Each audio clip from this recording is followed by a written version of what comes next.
Hello and welcome to Wake and Jake, myself and BBD, as we attack November 13th. How about that? Turned into mid-November instantly. It all happens quick, man. Felt like it was summer, baseball playoffs. Now it feels like winter in the big city. I hope you all had a good weekend. And slight apologies for the end of last week, Blitzball Battle Week. Always kind of overwhelmed, so going to have to start preparing for those a little differently. It's just a lot going on. Fighting Chris Rose for studio time.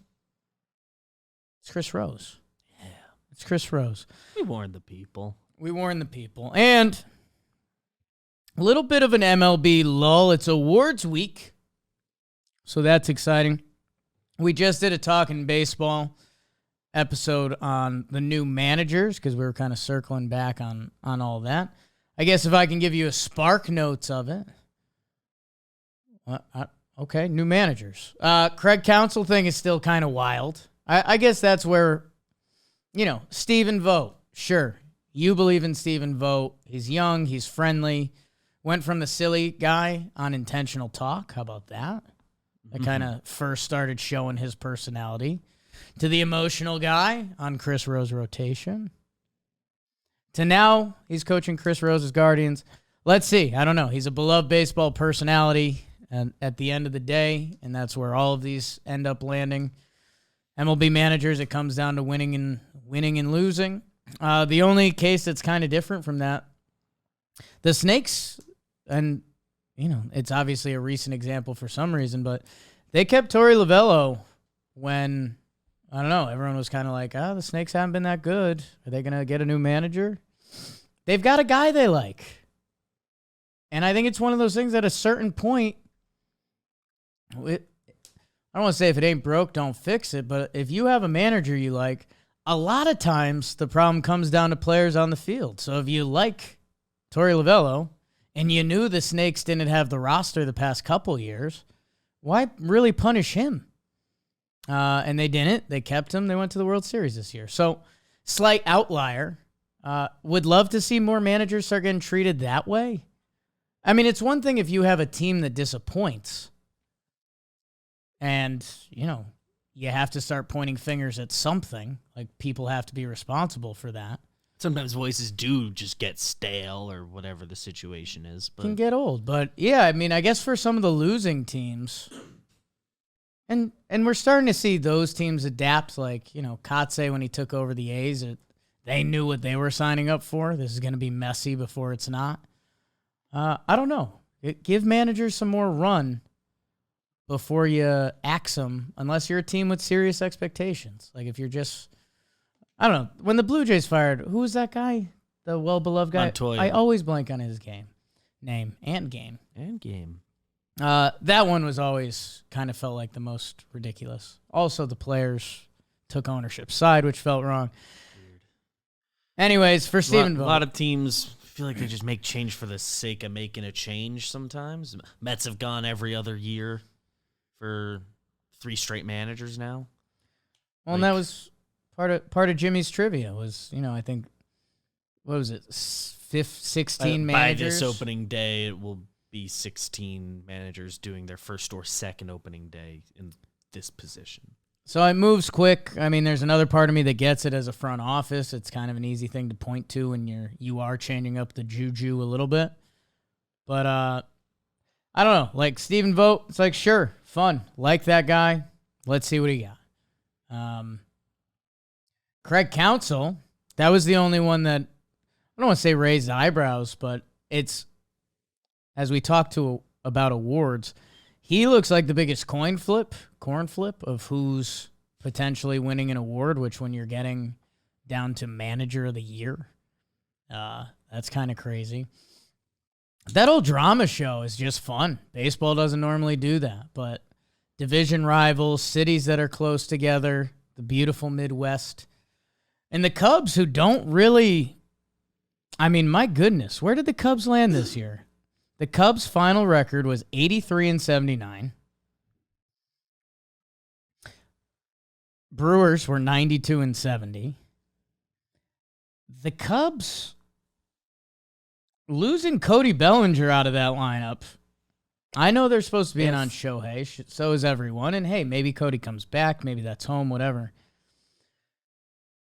This is their lineup, and this is a little unfair to do without free agency happening because the Cubs expect to be players. But, I liked their lineup depth by the end of the season. That's with Cody Bellinger being good, really good. And that was with Jeimer Candelario. Remember, one of the biggest pieces moved at the deadline. The Chicago Cubs right now, leadoff hitter listed as Mike Tauchman, who just posted a pretty sick Insta post today of him being taken care of at an Italian soccer team. So go follow Mike Tauchman. Nico Horner, sure. I like Nico Horner. But we also did the all MLB teams, all JM teams, excuse me. And there's like 6 NL second basemen that were Nico Horner. Stott, Ozzy Albies. Who am I blanking on? Ketel Marte. There's a ton of options. It wasn't a position that felt like really taken over this year, and it wasn't ever in that finalist group any month. Not on Nico Horner. Nico Horner, good. Not as solid. Ian Happ, good. Seiya Suzuki ended up putting out a nice season. Dansby, yep. Then you start getting into my guy Christopher Morel, who I love. The Cubs, for some reason, never play him like they love him. He's playing some first base in winter ball. So you got a chunk there. Horner, Happ, Suzuki, Swanson, Morel. I like those guys. They're MLB lineup guys, sure. Yan Gomes, they just picked up his extension. It's a catcher, sure. Matt Mervis currently listed in the lineup. Madrigal. I don't know. Right now, Christopher Morel led that crew in homers with 26. Everyone else is under that. The only real stolen base guy is Horner, 43. Nobody else had more than 14. Ian Happ. So let's see what they do this offseason. They're saying they're going to take an aggressive run at Ohtani. If they don't, I would assume that, or if they don't get Ohtani, you'd like to think that means Cody Bellinger's coming back. They also lost Stroman out of the rotation, who was a real impact piece for them. That I don't know. I know the Brewers look like they're heading to rebuild. So that was the only team that beat the Cubs. So I guess if you're the Cubbies, you can spin yourself on that. The Reds look like they're in a better place as a franchise, and I'm kind of circling them as a team I really like this offseason, just because there is pitching to be had. You could do some bargain shopping if you're a team like the Cincinnati Reds and walk away pretty happy with it. Yeah, I don't know who it is. I don't know who the market ends up moving past, but they still have a lot of young arms like Hunter Green, Abbott, Ashcraft, and Lodolo. Sure, even Brandon Williamson. All of those guys are under 26 right now and pitched serious MLB innings next year. If we're looking at the Texas Rangers, who they won the World Series and you want to look at, the Rangers had like 9 starting pitchers in their rotation. Go sign 2 veterans. Why not? I don't know if that's Gibby. I don't know if that's a Jack Flaherty revival. I don't know if that's a Giolito revival. Like the Reds, you have all this hitting. God, their lineup. Friedel, McLean, Steer, CES, Jonathan India, who may be on the trade block, Will Benson, Noelvi Marte got the call, Ellie De La Cruz, Tyler Stevenson in the 9-hole. Go look who he's been offensively for a catcher. Rake Fraley on the bench, Senzel. Their position to be there, they have to do something this offseason. This is a team that unfortunately has a history of not doing. Pirates, are they entering a window? I don't know. Still, team has some thin places throughout the lineup and the pitching. And will the Cardinals bounce back? So, hey, maybe for Cubs fans, they went out and they got the guy who they think is the best manager in baseball. He's just managing the Brewers that beat them. He's coming off the Brewers. The Brewers are going to be without Woodruff. The Brewers said everyone's on the table. They already traded away Canna. It seems like they're entering a new Brewer rebuild. We'll see if Corbin Burns gets moved. Yelich. Devin Williams could get a nice haul, 2 years. Where's Yelly at in that contract? There's still some time, I think. I mean, there's got to be a decent amount of time, but we also do this thing where we forget how much contracts really change. Yeah, by the end of it, they're never that crazy. So Christian Yelich, 1, 2, 3, 4, 5. 5 times 26 mil. So that would be if Christian Yelich was a free agent, it'd be 5 for 130. 30. Which I think defensively and everything all in, he wouldn't get that in free agency. He did just have a 3.5 WAR season, like 370 on base and 818 OPS. Like, he's still Christian Yelich. That contract's not a disaster. Which, by the way, coming off the last 2 seasons, it kind of felt that way. Mm-hmm. So, if you have an asset that looked like it was kind of a sunk cost and now it's not, especially in a free agency when there's not a lot of hitting available, not a lot of left-handed hitting available, could Milwaukee move on from Yelich and fully retool? I don't think that's out of... No, everything has to be on the table. I don't think what it seems like they're going to do. I don't think that's out of the realm at all. So the Brewers, it's looking like the 2024 Brewers are not going to be contenders. I think that's fair enough to say. Could they compete for the NL Central? Maybe, depending how their offseason goes. So, hey, hopefully with the Cubs going and get Craig Counsell, giving him the most money a manager's gotten since Joe Torre, maybe that's a green light for the Cubbies that they're going to go. But I don't know. They're already starting this offseason having to replace Bellinger and Stroman. So maybe they do. Maybe it's exciting. Like, that's kind of what we stumbled into, that hopefully the Cubs are a team of this offseason that gets us jazzed up. Because, man, you really do have a window. I mean, let's see what opportunity. Let's see what the Cardinals are, I guess, obviously. God, there's still so much talent on that team. How are they so bad? Their pitching's awful. Yeah, they could certainly do a Rangers-type deal. Yeah, buy a new rotation. Go do it. Steven Matz end up having a fine year?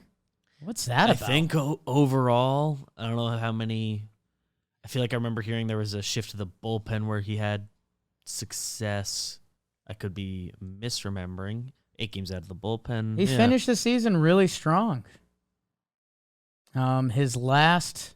He's who you think. His last 5 starts, 29 innings, a 1.24 ERA. So, I mean, the Cardinals are going to be a better version than what they were this year. I don't know what it is. The Reds, in theory, should be a real team next year, whether that's an India trade, a free agent, or 2. Like, they'll be a quality team, certainly. But yeah, if you're the Cubs, it does feel like the Brewers, who have constantly been the 1A or 1B in that division, aren't going to be. And hopefully Craig Counsell, that signing is the first step for them being like back as the Cubs.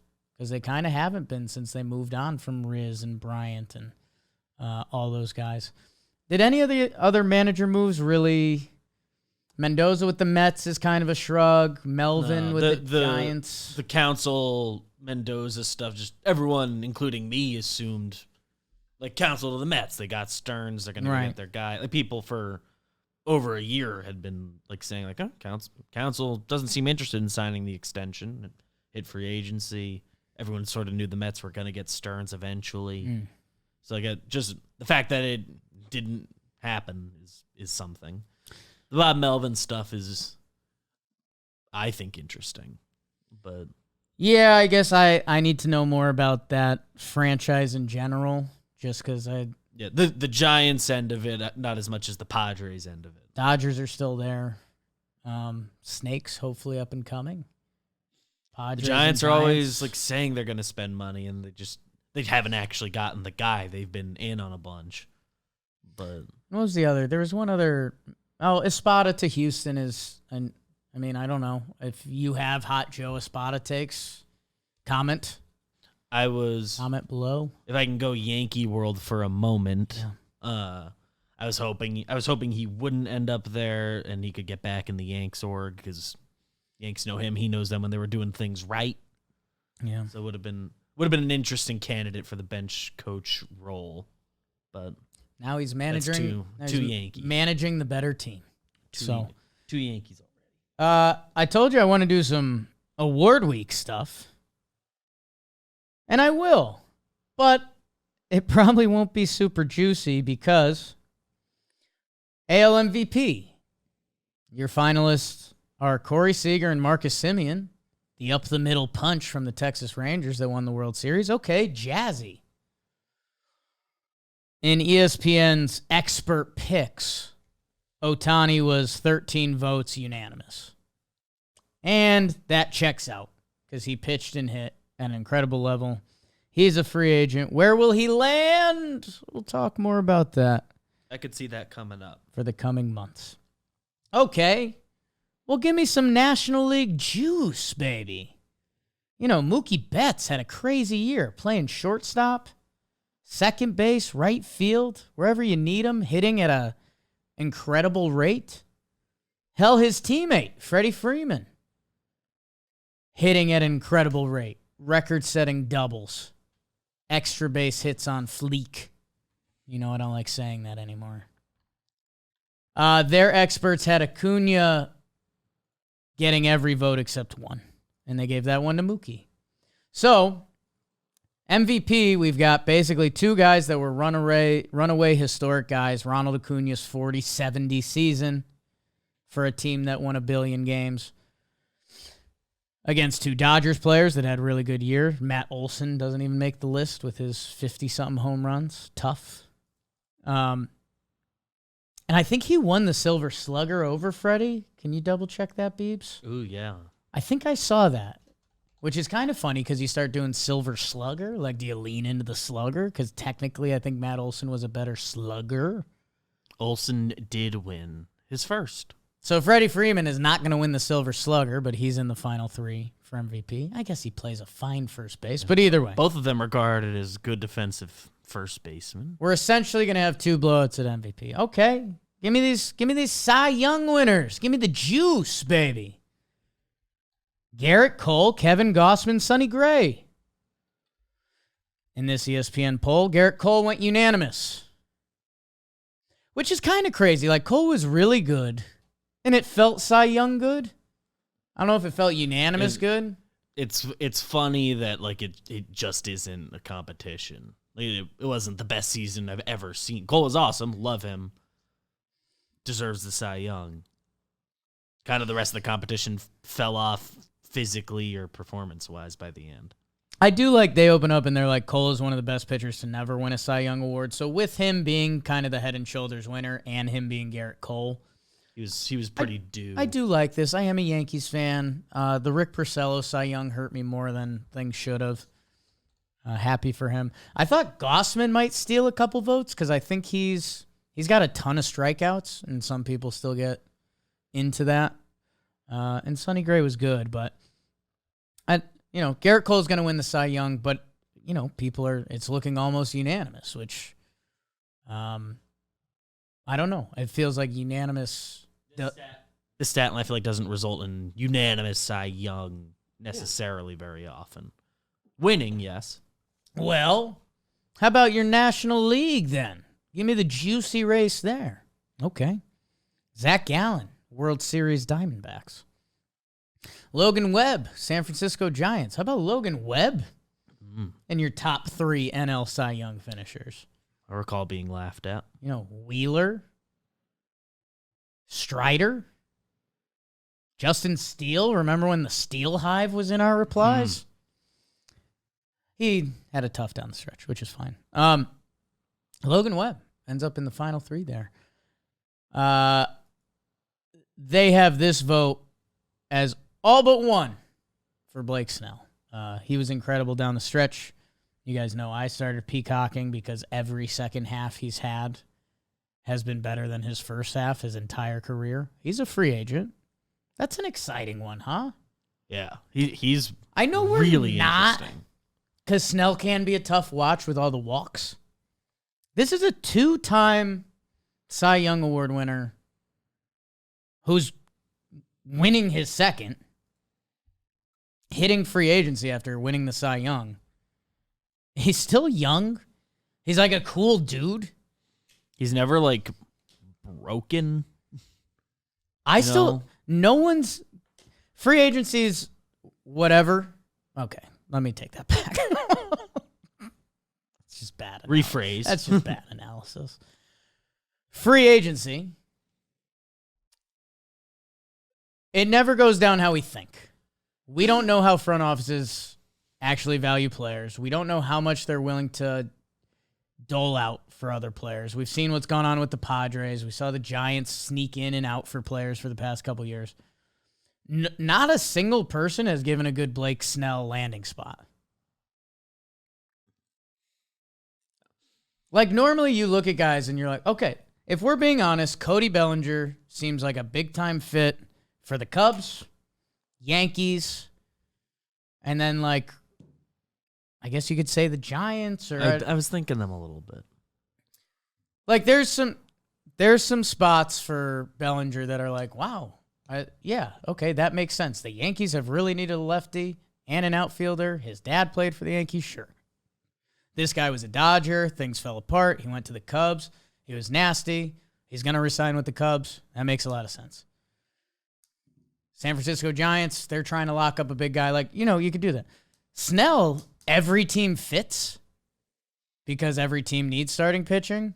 Could all use a good pitcher. But no team stands out at all. I mean, the only thing, Jolly was on a Red Sox kick, I think just to provoke the office and because they need a true one, and he's pitched in the AL East. If there's one team that I think Snell's pitching style would not work for, it's the Red Sox. Like, runners on base at Fenway just happen. Mm-hmm. That if you're given runners on base, I don't know. That just feels like Snell times weird stuff doesn't feel like awesome math. I love what Snell does. And if he goes to the Red Sox, man, they're getting an awesome everything I just hyped him up. But if there was one, literally the only stadium in baseball where I think his kind of his I'll walk ya approach is the riskiest, it would be Fenway. Anyways, he's supposed to essentially be a consensus. Webb, one vote from those experts. That haven't been like real rumors about it. I'd like the Orioles to announce themselves as like we can sign somebody. Cool. It'd be cool. Huge left field. Huge left field. Why not? I saw one article about how Snell would love to go to his hometown, Seattle. We'll see. Why not? They've got a lot of pitching. Can you trade your pitching for hitting and get Snell? All right. So sure. we're through. He's winning Cy Young. The 4 biggest awards and not a lot of love. What if we like looking into the future? AL Rookie of the Year. Tanner Bibee. Tristan Casas. Big Houses boy. He really turned it on that second half. Gunnar Henderson, unanimous vote from the ESPN experts. Okay. He was awesome. He's really good. Josh Young gets a what might have been vote because he missed a lot of time at the end. But Gunnar Henderson, basically consensus. Okay. National League. Kodai Senga. How good was he for the New York Mets? That's awesome. That's great. James Outman. He played center field for the Dodgers all year, and he was really good. James Outman. Corbin Carroll still has rookie eligibility. Corbin Carroll, unanimous votes from ESPN's expert panel. So the 2 awards that are left are the Managers of the Year. AL, it's got Bochy and Hyde. I think Hyde's going to win that in a rout. They have it 9-4 Hyde. And you kind of don't care about Manager of the Year if you're being honest. But the Orioles' breakout season, Brandon Hyde had been through the crap. When this voting happened, they didn't know Bruce Bochy and the Texas Rangers were going to win the World Series. So I think you've got Brandon Hyde pretty comfortable there. Your only vote. I didn't get it last year. Your only vote that came down to the expert picks at ESPN said we're tight. NL Manager of the Year. Craig Counsell, the Milwaukee Brewers. Might have just heard a whole thing about him. Skip Schumacher, your Miami Marlins. They made the dance. Don't forget it. Snitker with the Braves. That team's pretty good that he gets hurt there. And we've seen Snit. They have Counsell 7, Shoemaker 6. So, if you're an MLB Awards person, get excited for that NL Manager of the Year award. Should we just parlay all the other ones? I if you looked into it when we crossed over into New Jersey last week, and you at this point could not vote on them. A little bit because they might have accidentally leaked them. Which means people definitely know. So there's a little manager talk off the rip there. Award season, not too sexy. And I don't know, free agency's about to start. We're however many weeks out from winter meetings, from then on we go. First free agent signs in a week. It's some starting pitcher that only gets liked by one team. You know what? Calling your shot? I'm going to predict. I'm going to do this right now. Oh, there's some hitter outliers. But no, let's do this. The first real free agent signing will be their starting pitching depth. It'll be someone who wants to make a move. Kenta Maeda signs back with the Dodgers. Boom. So there's the clip. Kenta Maeda, the first free agent. You heard it here first. I did. I think I was craving because the baseball offseason can be long in the tooth in different ways. I think I'm gonna hit up Eno. I'd love that, and we'd love that. He just posted a picture of him from our walking video. We have questions about that tweet, so we could start there. And then I was thinking, because if there's a lot of ways you can dissect free agency.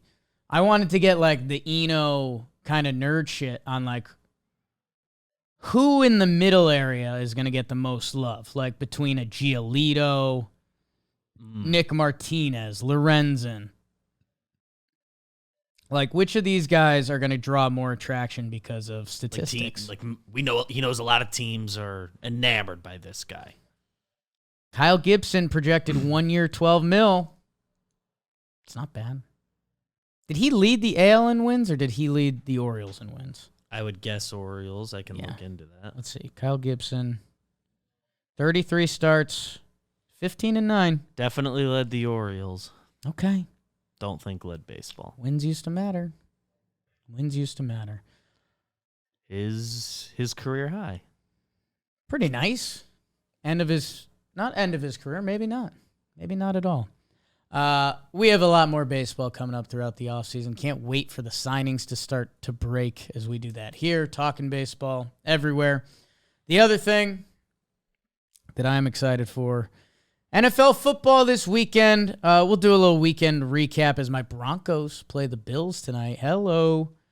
Buffalo -7 in Buffalo. Actually, don't hate it for my horsies. Awesome. Oh. The New York Yankees have announced James Rosen as their hitting coach. Big. Hope I have that right. That is big. We'll learn it. That is big. Top reply. Hired a guy from the Tigers, LMAO. Yeah, I mean, I don't know. I know that's not how it works, but he could be fine. You don't know what any coach does. Except for Ron Washington. He lets you field. He'll make you field. NFL. Fielding kid. That's nothing. NFL this weekend. Broncos tonight. +7. Sure. I don't know. Kind of.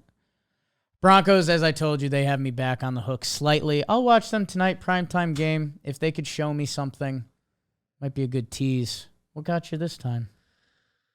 New Cashman quote. Okay. About Giancarlo Stanton. Okay. This is taking it to be promo for an article, so out of context. He's going to wind up getting hurt again, more likely than not. True. Yeah. Apologies, NFL.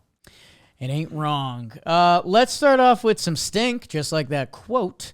Thursday night was your Bear-Panthers game, which is going to dictate more draft order than anything else. And with the Bears actually winning, that helps them out because they get the Panthers pick. So there was some funny business going on in this game. It was as ugly as Thursday night football can tend to get. Although this week's supposed to be the fun one. I think it's Bengals-Ravens, so we'll see if we get that on Thursday.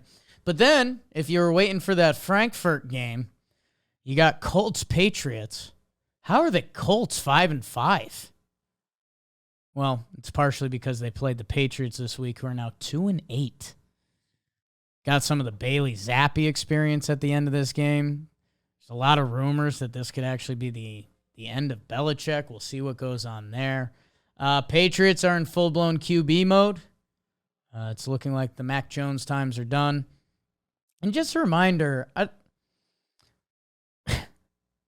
roster talent, you know who led the Patriots in receiving yards? It was Demario Douglas, the 6th-round pick this year out of Liberty. 5'8", 192. Don't get me wrong, I love a short king. I love a good story, but that whole Patriots roster talent has gone so low. How are the Colts 5-5? Okay, so they beat the Texans, which actually is starting to look good. They beat the Ravens, which is looking incredible. And then past 2 weeks, they beat the Panthers and the Patriots. But next week, they play the Buccaneers. So, hey, Colts, Minshew, keep twirling it. My God. How about that? Speaking of those Texans, they beat the Cincinnati Bengals 30-27. The CJ Stroud show continues to go on. 356 yards passing, 1 touchdown. Singletary, who I commented he was the only Bills running back I've kind of liked in previous years, 30 carries for 150. So they gave him the work. And the Bengals lose this game to a Texans team who now has the same record of them, 5-4. And this could be not tragic for my Bengals, who are starting to get a lot of Super Bowl love, but they still remain last in their division. And they have a negative points against. So a Bengals team that it felt like for the past week, every time I heard them mention, everyone was like, oh, they could be your sneaky Super Bowl team. I was kind of doing the same. They get beat by the Houston Texans, who, shout out to D'Amico Ryans, who is kind of a stud on the field, and now he's their head coach, leading what was supposed to be a dead duck team to a 5-4 record. We're also in perfect, everyone's drinking the Stroud Kool-Aid right now, which they should, deservedly. But there are stories coming out how he's sending wide receivers clips at midnight during the week, and it's like, I don't know what to do with that. If they were 3-6, would you be telling me that story? They're not. They're 5-4. I think everyone sneaky loves an underdog team. Why not go CJ Stroud, go the Texans? I've always been a Houston guy. What was that? Saints, Vikings. The Vikings beat the Saints 27-19.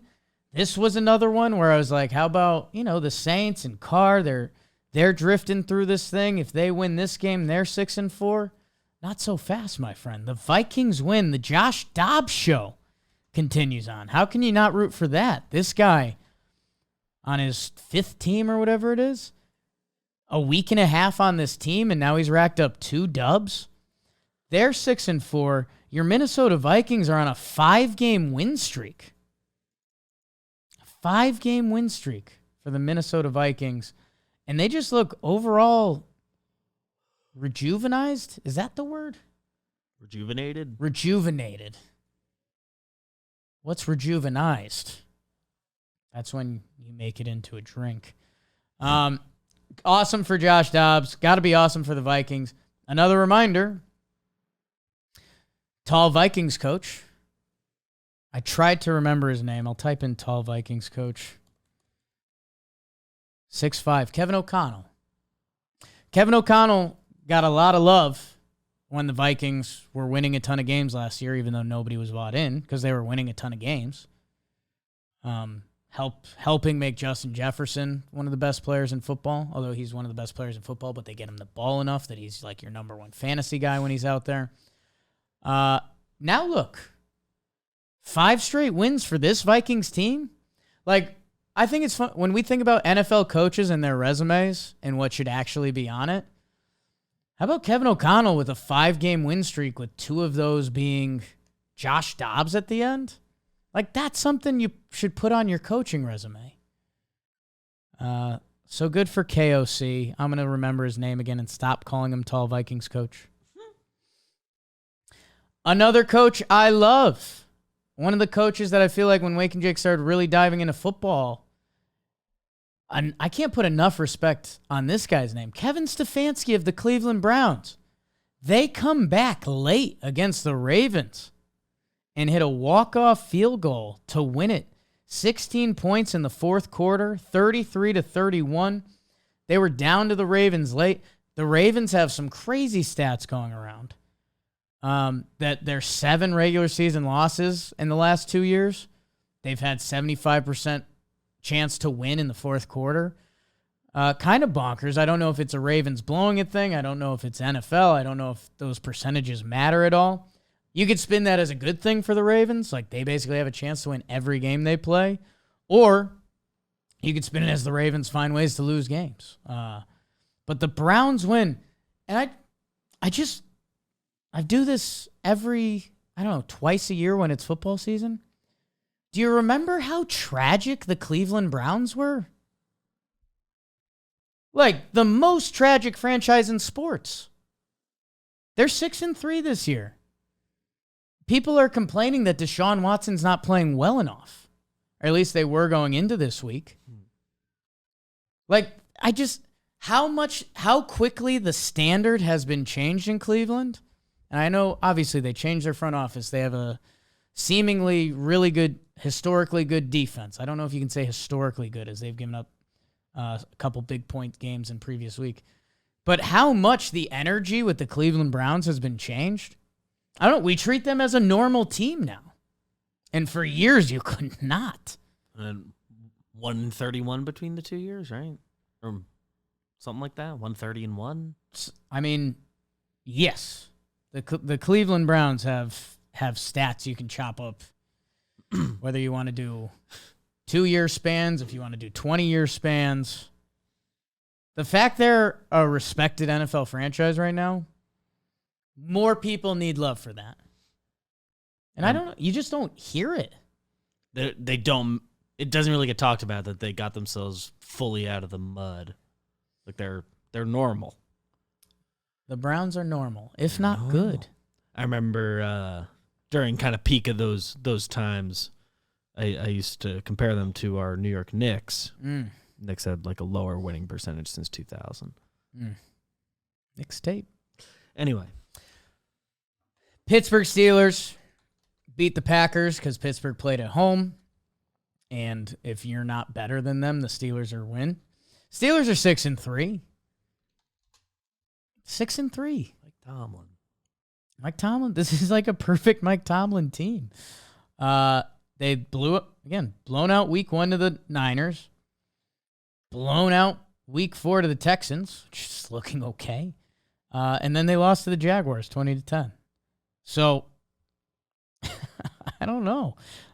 They are 6-3.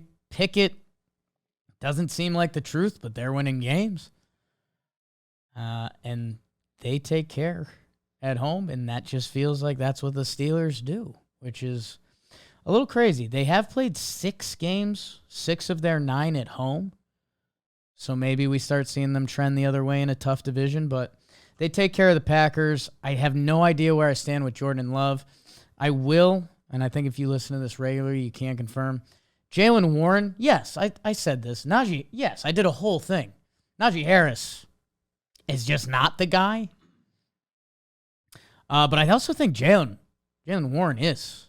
He runs like an absolute pinball. 15 carries for 101 and a touchdown.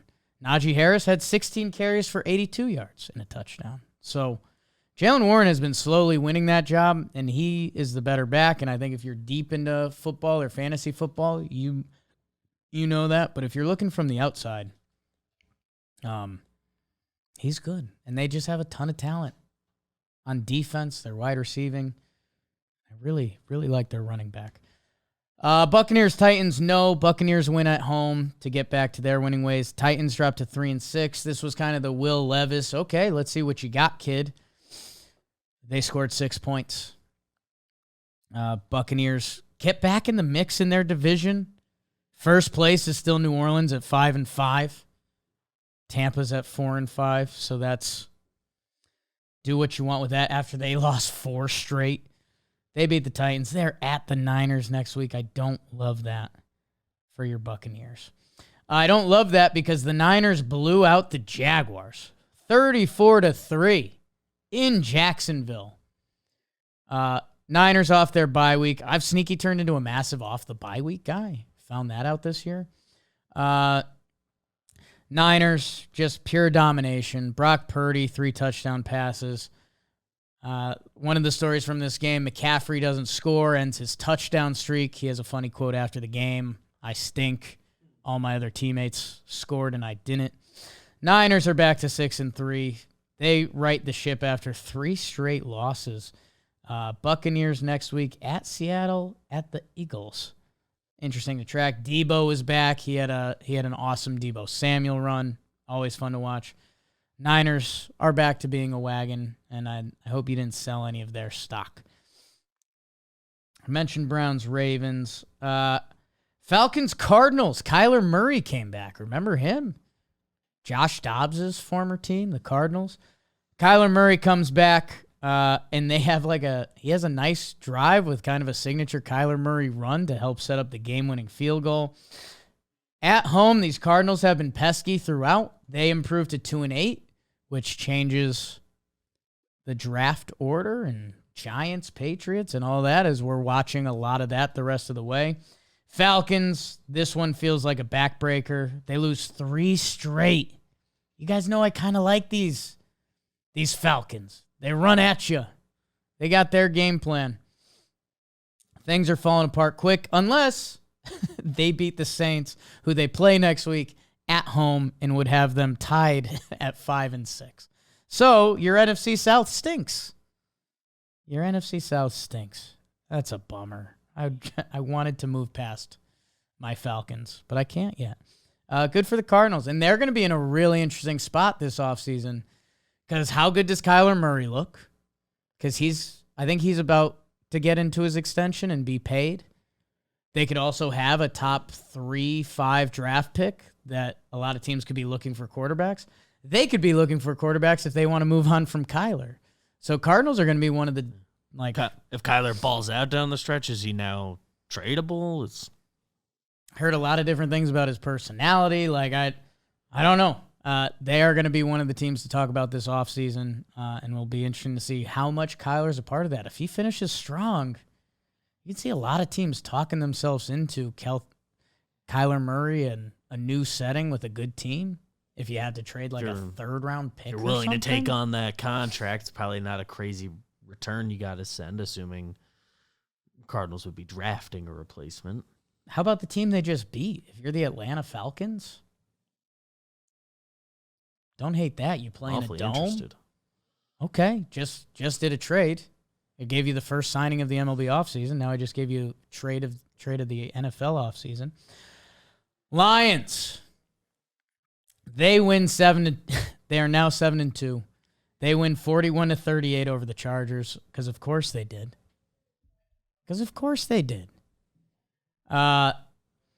Chargers come down, match it at the end. Lions just enough time on the clock to set up the game-winning field goal for Riley Patterson. Lions are 7-2. That is elite company. My new rule with football is I get to throw out every team's worst game. Their worst game is such an outlier right now. That 38-6 loss to the Ravens, it got out of control. They're going on 4th down on the road, middle of the second quarter, just because they had to. Their other loss was to Seattle at home in overtime. Remember that crazy game? 37-31, pylon to end it. Chargers, I don't know. Here you are again. 4-5. Lost another one at the buzzer. Keenan Allen with a massive game. Goff God with a big game. David Montgomery, that guy doesn't stop, huh? He's having quite the year. Good for him. There's another running back I want to mention that I forgot about. Oh, no, I was Singletary. Got him. Lions are with the elite, and they feel that way too, which is pretty exciting. Pretty excited. What's their upcoming schedule? Bears, Packers at home. I think we're going to be talking about a 9-2 Detroit Lions team. Hey, another like dungeon team that has worked their way out. Right? Then they're at Saints, at Bears. So even if the Saints somehow get them, you're looking at 10-3. Could be 11-2 for the Detroit Lions. But remember, when they hired Dan Campbell, people were like, this feels like the next step in Lions moves that don't go the right way. He's been awesome. They play with balls, man. They had a fourth down. I want to say they were on like the 30-yard line, and it was 4th and 2 with a minute and a half left. And so fourth down, if they kick the field goal, they take the lead, and then, you kick it off, and as long as you hold, you win that game. How many teams would have done that? Most of them. Instead, they went for it on fourth down. It was a tied game, so they wouldn't have lost necessarily. But they go for it on fourth down, so they run the clock out to under 5 seconds, and they kick the game-winning field goal, and they don't give them the ball back, which if you give the Chargers the ball back. So I don't know, man. Like, you kind of, if they had gotten stopped in 4th and 2, would I be giving the same speech? I don't know. But they didn't. They win. Chargers don't see the ball. They are 4-5. Keenan Allen and Mike Evans deserve like a special corner of the Hall of Fame. Like, we're sorry we don't give you more love. For Keenan Allen, I think it's a Chargers thing, which is really tough. And that narrative. Chargers plus like always hurt. It seemed like it, but we went through this. It's like not as bad. Yeah. It's just every year I end up with him in fantasy. For some reason, everyone feels that way. Mike Evans had a touchdown in the Bucs game where he was just so much more of a man than everyone else. He's awesome. 6 for 143 and a touchdown for Mike Evans, 11 for 175, and 2 for Keenan Allen, which leads us Cowboys, Giants. I mean, the answer is no. The answer is just no. You already probably know what happens. You didn't sort of see this coming. Dak for 404. Dowdle, I've liked him. Cowboys backup running back gets a loser touchdown late. So do the Giants.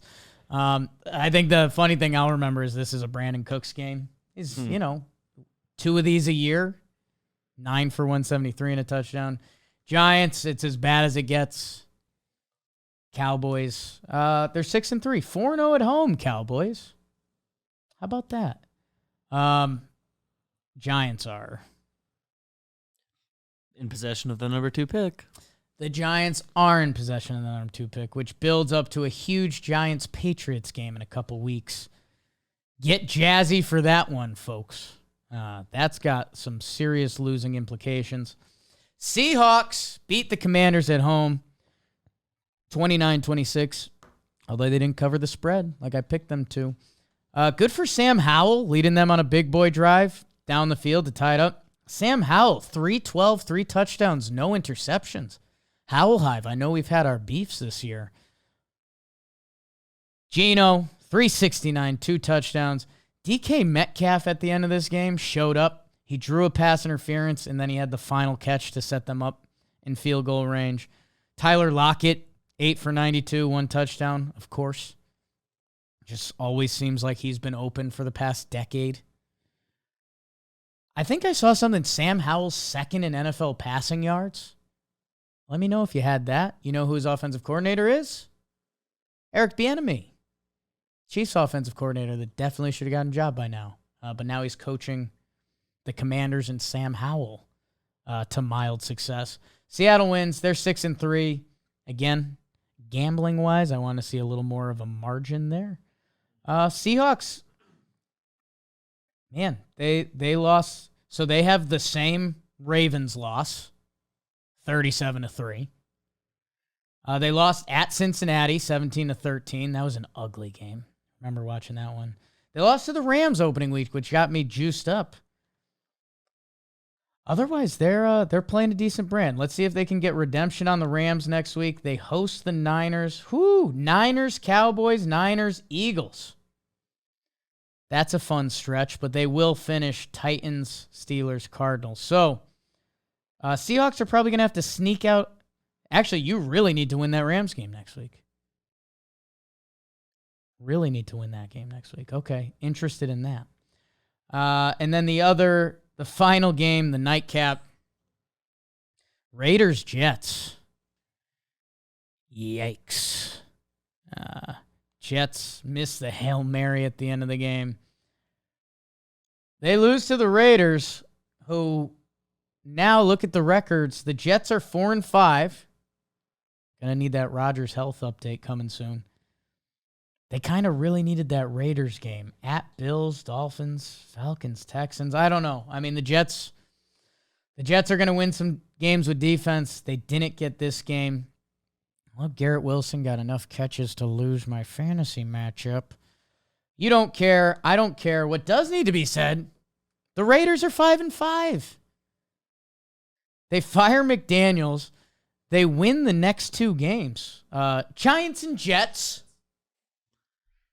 Okay. Curious to see a team that employs a quarterback face them. Their next two teams are Dolphins, Chiefs. So the Raiders fade may be coming. The other thing that you should like, though, and if you're following, you already know this, their new head coach is Antonio Pierce. Giants legend Antonio Pierce. And while I was at Central, I believe his wife was working at CCSU. Oh. So we are Antonio Pierce stans. I do like Antonio Pierce a lot. I think the other thing that everyone should like, I believe this is true, that he grew up an actual Raiders fan. So if you're one of those people that like coaching with actual Raiders pride, which you all should be, that's sports. Sports, as Dalton would say. Yeah, I'm starting to get worried about their next 2 weeks now that I see it's Dolphins, Chiefs. Golly, it's not what you want. Jets, I don't know. I know I gave some Zach Wilson defense early in the year because I was like, he's still young. He wasn't expecting to play. He's got a strong arm. He can run a little bit. It's entered the bad territory. It's been in the bad territory, if we're being honest. I thought there was a chance he could leave, but doesn't look like it. Give me the next Rodgers update. Go Broncos tonight. Might tease them up a little bit from 7 points. I guess this is going to be the ultimate test. Are my Broncos buying? Not the ultimate test. That was dramatic. Are my Broncos buying into Sean Payton off a bye week?